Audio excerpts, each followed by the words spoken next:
امام جعفر صادق رضی اللہ عنہ نے سینکڑوں سال قبل جانوروں کے بارے میں ایک حیران کر دینے والی بات بتائی۔ آپ نے فرمایا، پرندے، کیڑے اور جانور بھی یقینی طور پر طبی موت مرتے ہیں، لیکن ان طبی موت مرنے والے پرندوں کے مردہ جسم کسی کو نظر نہیں آتے۔ آخر یہ لاشیں کہاں چلی جاتی؟ مثلا ہمارے علاقے میں بے شمار پرندے، بلیاں، چوہے اور دوسرے جانور پائے جاتے ہیں۔ یہ جانور بھی اپنی طبی موت مرتے۔ روزانہ ہزاروں پرندے اور دوسرے جانور مرتے ہوں گے، لیکن ان کے مردہ جسم ہمیں کہیں نظر نہیں آتے۔ البتہ ان مردہ جانوروں کی لاش ہمیں نظر آتی ہے جو قید میں مر جائیں یا انہیں زہر دے دیا جائے، یا شکاری نے یا کسی دوسرے پرندے نے اسے گھائل کیا ہو۔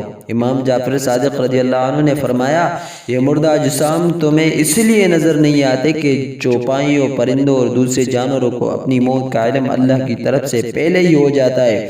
وہ اس مقرر وقت سے پہلے پہاڑوں کی غاروں، کنووں، درختوں کے کھوکھلے تنوں، زمین کے سوراخوں یا گہرے گڑھوں میں جا کر بیٹھ جاتے اور وہیں مر جاتے۔